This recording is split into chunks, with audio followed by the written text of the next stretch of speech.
Nelini, I wanted to ask you about Working Families Party right off the bat, because I think a lot of people are curious what WFP is doing now as as the election was such a, was the Democrats' election to lose, and they did, and a lot of people have no faith in Democratic leadership, and are looking to alternative parties. And I know WFP, doesn't run presidential candidates, or at least not, strategically has different thoughts on that. But I am just curious now, as we regroup, where you guys are at, and like, are you seeing like a massive surge of interest?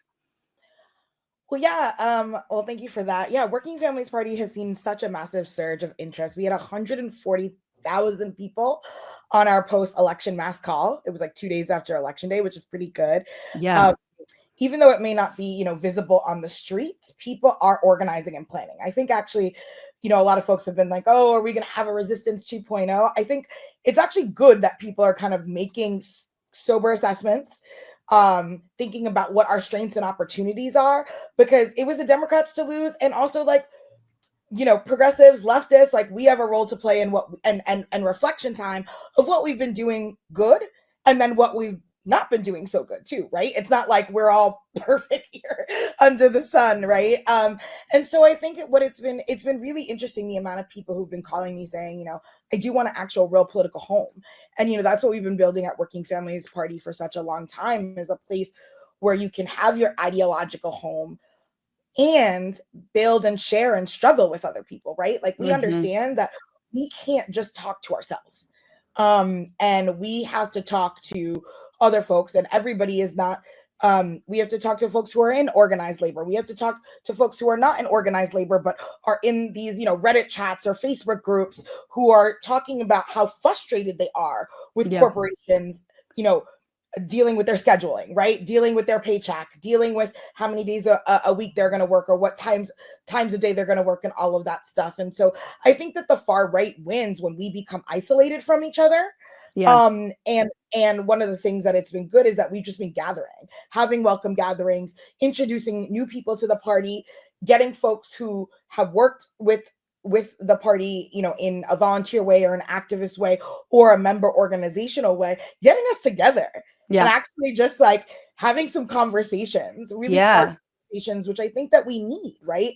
And one of the things I'll say is, like, I know that there's a big thing about, oh my God, like, there's not this much activity in the streets. Well, first of all, like, it always doesn't have to be the same. We don't have to rinse and repeat the strategy from 2016.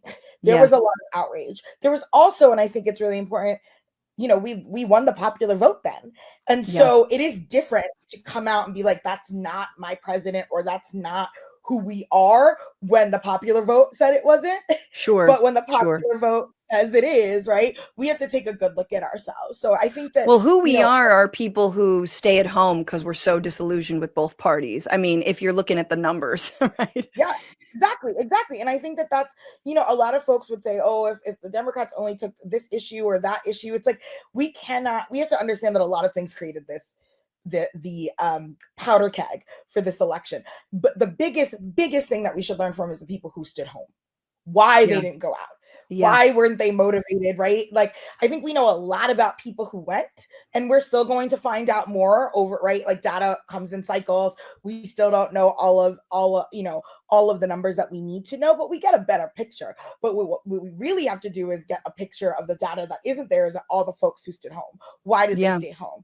Why were they Yeah. disillusioned? What is progressives who do have a lot of field game, what are we not doing to get folks out, right? Like, Yeah. how are we not welcoming? And I think that this is the questions that we are struggling as with a party, but we're doing it together, and we know it needs to be done.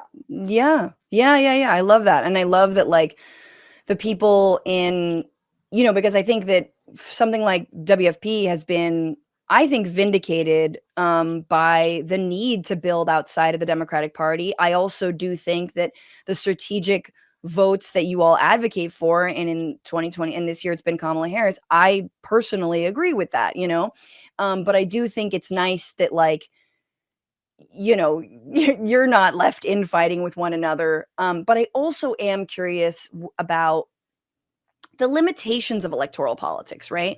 And I think that as a party, you guys are naturally like, okay, we are about electoral politics, but are you guys, how do you see, outside movement pressure coalescing? Because I feel like, the 29, the Trump's first election also gave birth to the Bernie moment, right? And the movement that felt wrong, the movement that was like, maybe we should be participating in electoral politics. Electoralism is good. Like, 2018, you see the squad get elected. So there's this ping pong from when I was coming up, which was like electoral politics, I'm like super Yeah. on the outside of that, to 2018, where I'm like, holy shit, who are these young, mostly people of color who are running, to now where we're like, maybe we had stars in our eyes about that whole process, and we need to kind of like go back to the movement building. But so how does Yeah. working families think about that? Well, here's the thing is like, I would say that like, electoral politics, because of the way that it's structured, which is a winner take all system in the United States, right, is inherently flawed. And it's also like a long game. For example, we ran in 2007 or 2003, to be honest, and I'm so sorry if I always get this wrong, which year it was between the two, but we ran Tish James Mm-hmm. against a Democrat, establishment Democrat. Someone died. It was really tragic. And the establishment in Brooklyn picked like their sister or somebody, right? Like Right. just like literally a family member to replace them. And Tish was like, no, I want to represent working people in Fort Greene. And she ran on a third party line. And now she's the attorney general that has Right. really deep ties to Working Families Party, that has what I would believe is co-governance with us in a certain extent, right? She also is a leader in the Democratic Party. So she has to have co-governance with them. And that took a generation, right? Like back then when that happened, nobody liked electoral politics. When I was at Occupy Wall Street, people were like, don't come here with your electoral, block, block, block, block, block. Yeah. So, the block still traumatizes me. Direct response. Right, Sometimes the block is good. trying to process. My So, so there's two things happening. One is that I don't think it's a fair representation to be like, we got to get back to movement building, because I think it's, but A, we've always been able to do both, and B, electoral politics doesn't change overnight. And Sure. what I see, and I think what Rua, Representative Rua in Georgia had said over and over again, she was like, I've seen a change locally, and I've seen it. This is my 16th it's my 16th year working at Working Families Party, and Wow. I've seen I know time flies. I've seen such a difference in leadership in places from then, right? Like I would never feel comfortable going to Albany for a lot of different reasons, as a woman, as all of these things, as a leftist. And now, Yeah. we have Julia Salazar, we have Zohran, we have Jabari Brisport in the state, right? Like shifting things. We got this amazing housing ordinance passed with leaders like Chiose and all that stuff in the city council in New York. In Pennsylvania, we have Kendra Brooks and Nicholas O'Rourke as Working Families Party only candidates. So Yeah. yes, we say that like federally we've lost, but I can't say that. I mean, I went from Working Families helped pass the first paid sick leave in the country by doing electoral work, and now paid sick leave is like the floor, right? Like that was like a huge thing to try to get. Now everybody's like, oh, that's the floor. And so I Yeah. think that we can't, yes, it is upsetting to continually look at the top of the ticket and to look at national politics and be like, what the hell is going on here? How did we get here? Everybody's right in some sort of ways of how we got here and all of different things. But I just don't think we can give up on electoral politics like that. It's just like, because that we are going to lose a lot. Well, yeah. And Well, because also, we see what happens also when be we fun. right, and we see what happens when we do. I mean, it is an effective. It's also effectively saying we're giving up on the courts, and we see the way Exactly. the right's 4-decade strategy to take over all of the courts has Yeah. borne fruit, right? And the fact that they don't give up. I mean, and again, they are backed with way more money and way more like truly Yeah. dark and terrifying forces. Yeah. Um, Yeah. Christian nationalism, hell of a drug. But still, it's like they don't give up on doing all the things. Hey, we're going to astroturf this movement. Tight. Yeah. We're going to astroturf the Tea Party movement. It's going to astroturf the anti-vax movement. We're going to astroturf the, whatever the hell it is. And, And look at the results.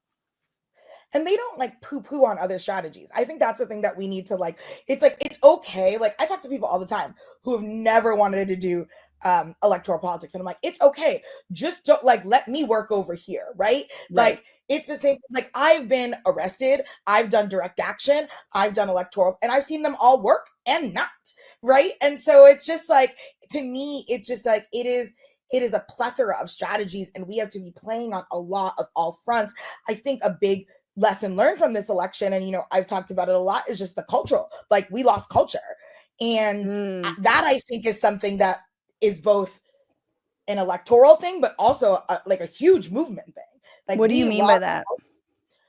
I mean that I remember in 2011, in 2012, and like movement was sexy. It was you didn't have to be an Easterism. I felt like there were no barriers to it. I mean, there were barriers once I got to Occupy Wall Street and Sure. things that I didn't want to, but to get there, like, to like be on board with the message, there wasn't a lot of kind of like no's and corners.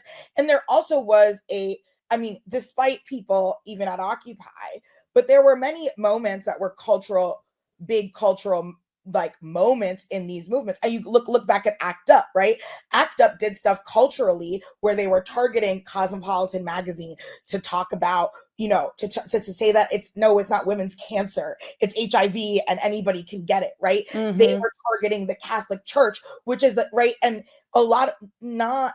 And what the right wing does, and I've seen it as somebody, for my fellow nerds out there, is that they take these moments that aren't going to make a meaningful impact in people's day-to-day lives, but are going to radicalize them.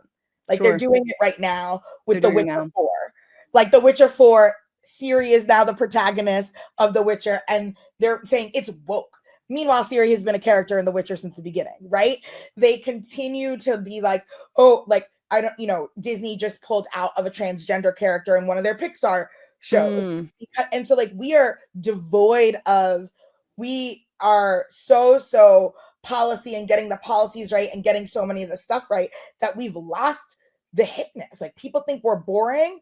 We're like, but isn't that because of capitalism? I feel like it's capitalism's ability to co-opt anything that actually is cool, that is, organic, that comes from, people and just doing their shit and like amazing. And then capitalism sort of like, and corporations are like, I want a piece of that. I don't want to seem, racist, sexist, this and that. I want to have, diverse lineups. They do that, and then everyone's like, Disney's woke, and you're like, no, Disney's a massive corporation that wants to do things that are popular more broadly. And then Disney walks it back because they're freaked out about being called woke, and people who have DEI programs. It's deeper. I know. I'm glad we're talking about this too, but I did want to talk about political reforms. Yeah. I mean, I think there is a part of it is capitalism, but there also is a crisis of organizing and movement. I think that, like, and the pandemic hasn't helped us, right? Like, I think that there are a lot of times where we don't, like, we think about, we've organized traditionally in workplaces and neighborhoods in movement, right? Like, that is, or in college campuses, right? When more and more people are remotely working, when more and more people are not in their neighborhoods because they can't stay in their neighborhoods because they can't afford their neighborhoods, or people are just like, I don't know my neighbors, so I'm going to be reclusive. Like, that is a crisis of organizing that we have not faced. And to me, I think that the like, and I don't, the patriot movement as large has actually tapped into that in a good way.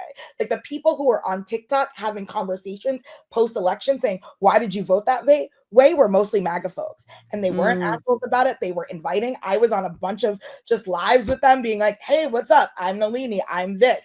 And like, that was organizing to me. They were trying to build they were like, come on in, he's president now.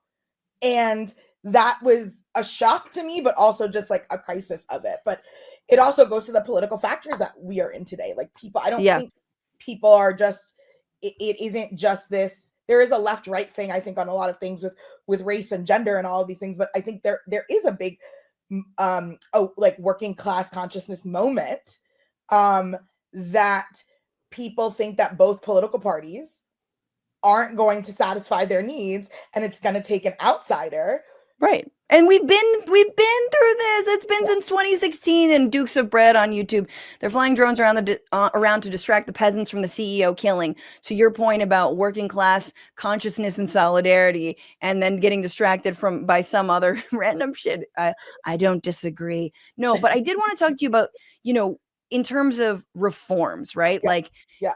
you know, one of the things that I think we're all obviously coming up against, and we have been coming up against this, is like, it's not just about the parties, not just about leadership, it's about how we vote. It's about electoral politics in this country more broadly. And this woman is not Representative Marie Gluesenkamp Perez is not a progressive, but she is floating the establishment of a select committee on electoral reform that could include things like, I'm going to bring up the bill here, adopting multi-member congressional districts with proportional representation, adjusting the number of members of the House of Representatives, adopting alternative methods of voting such as ranked choice voting, cumulative voting, as well as changes to ballot design such as fusion voting, which parties may nominate candidates also nominated by another party, holding out open and nonpartisan primaries, and establishing independent congressional redistricting commissions, all of which sound amazing. But whether or not this could pass, of course, in this Congress, it's very tough. But can you explain some of these reforms she's putting forward? Like, you were sort of putting up, excited deuces around with which one? Fusion,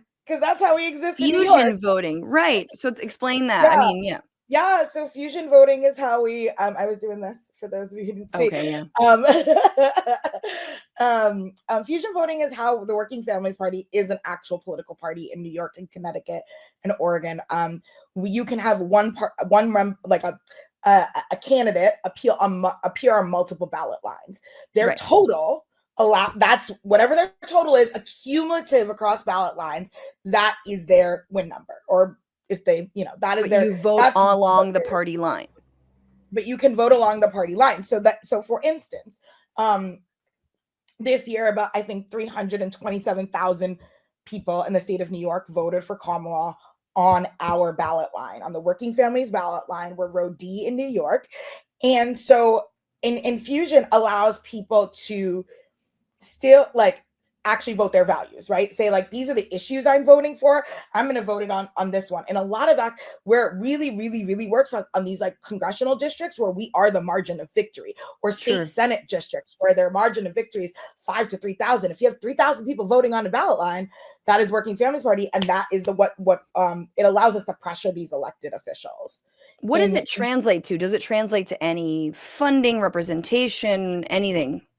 So no, not in it, because it's a state by state law. If it's federal, Fusion used to be legal everywhere, but you still had to go, different states have their different how to get. Just remember, we don't live in a single state election laws like we live in. There's 50 plus election laws. Each area is totally different, which is why we need to reform our system, because it shouldn't be this many differences when you move from one state to another. But what allows you with fusion voting, it does allow you, and I think with some of these things, it allows you, we are able to spend our own resources. You know how there's for folks out there, there's a minimum for, spending, and it's really, really small on Congress. So it's $5,000, and you're then fighting super PACs and big lobby groups that are throwing in hundreds of millions of dollars. We're able to spend money when we are fusion voting. If we endorse a candidate in New York, we're able to spend money that we can raise, grassroots dollars that we can raise that goes over 5,000, because we have a party line, right? Because you're endorsing a candidate. And so I think, and another one that I am, and some person you've had on here before, Waleed Shahid, wrote a big article about this, around the Fair Representation Act, which is what some of these policies are from, but it's proportional representation. For folks who don't know, it's just proportion. Right now, it's 50 plus 1 that wins an election, right? And it could be that you are, 2 million members or 100,000 members in a district, but it's 50 plus 1. Which is what, can I just time out real quick? Because in the national election, it is wild, I think, to a lot of countries. Yes, we had primaries in each of the parties, but the fact that let's forget the Electoral College, because it is actually anti-democratic. The fact that neither Trump nor Trump didn't get 50% of the vote. Right. That immediately would trigger a runoff with Yep. no other candidates other than Donald Trump and Kamala Harris. Yep. In most countries that Yep. we poo-poo at or we think are failed states, guess Yep. what? They get a runoff. Yeah. Do you Yes. understand what I'm saying? Like, it's just Yeah. wild we don't do that. Yeah. It's like that's not majoritarian rule. And I think that's the No. thing that we have to understand is that like this incoming administration does not have majoritarian mandate. And I think that's the thing that again, a bunch of the majoritarian said we're staying home because we hate all of y'all. That's what we we have to go continue to back that. But like what proportional representation does too is that it like when you are an individual, like it is what you're voting for a party. You're not voting for, and so you're able to be like, I'm voting my party. Whoever my party puts up will get the number of seats of the number of votes we have, as opposed to I am just this one person in the district where one person's gonna win, and that one person goes and represents Congress. So it gives people like my neighbor. I have a neighbor here at my aunt's house who's politically different than I am. It allows him to have a voice and I to have a voice because right now we don't. Right. We don't have the same voice in the district as it is right now. Sure. And it allows you to actually have your vote. And I think we need to look would at that be stuff proportional around the state? Like, would it be cumulative? It wouldn't just be county by county. It'd be proportional. Like you send, however, it would change the number of Congress people you send to the House based on like statewide. Is that the idea?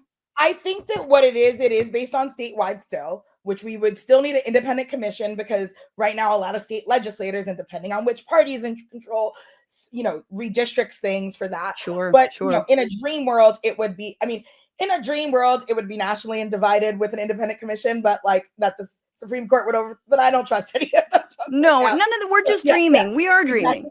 Yeah, we're just dreaming here. But it would be in a dream, I think it would be federally, and we would, based on census, but in a rightful way, not just census of like you count prisoners where they are held, not, just their home, right? Like there's a plethora of things of real representation, that we would have to get down because also just the way our census is like you can't be Black and Hispanic. It's all kind of wild. Oh boy, yeah. That is a big, that is a big. Don't even get me started on the racial demographics. I mean, the census.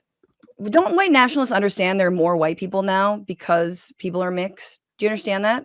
Or they're purists about their whiteness. I get it. No, one of the things that I think actually does have a chance of like convincing Republicans is ranked choice voting. I'm super in favor of ranked choice voting, and I know it didn't work out in New York with Eric Adams, but again, it was the first go round. It was tough. It was tough, and there was a lot of scandals that plagued, the mayor's race. But in terms of ranked choice voting would actually help Republicans in a lot of places. It could actually help them because where it's like top two, in open primaries, I think absolutely we need open primaries. Absolutely we need ranked choice voting because top two might just be Republicans, Exactly. But also, and especially when it comes to, I think, Democratic primaries, we must have RCV. Like, I am super in favor of it. I'm also in favor of, obviously, as Bernie's getting money out of politics, specifically in Democratic primaries, which, again, not holding my breath for, but we are dreaming. So, but yeah, I mean, there are things we can do to clean up our side of the street or just the political system in general. It's just hard to imagine they would pass were things not coming up roses for them. If things are coming up roses for them right now. So there's no incentive for them to actually do this on a federal level. That's why I do think it has to be the Democratic Party changing their rules of engagement with one another. Yes. Yes. But anyway, I do want to ask you about, because two things just happened recently on terms of important positions. One was that Greg Casar is now head of the Congressional Progressive Caucus, which I think is huge. Greg Casar is of Texas. Correct me if I'm wrong. I think he's of Texas, and he's a Working Families Party candidate. I mean, he ran in part. Y'all supported him, or he didn't run on the Working Families Party? We don't have a line in Texas, but You know, he's from Austin, born and raised, and we've organized a lot with him over the years, and definitely seen someone who is in co-governance. He was on the Austin City Council member, you know, for 7 years, and he increased like affordable housing in Austin. He's been a champion of working people. And the thing that I really love about him is that he has been, in my mind, one of the leaders in talking about immigration in a way that I feel like Democrats are scared of, the left is scared of, everyone Yes. is scared of, and Yes. actually just rooting it back to the corporate power. And I just think that Mm. like it is great to see him as a leader in the Congressional Progressive Caucus, because I'm just tired of us not having an answer on immigration.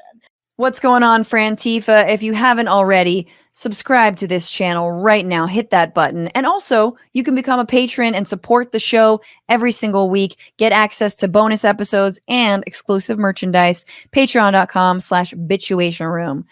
Do it.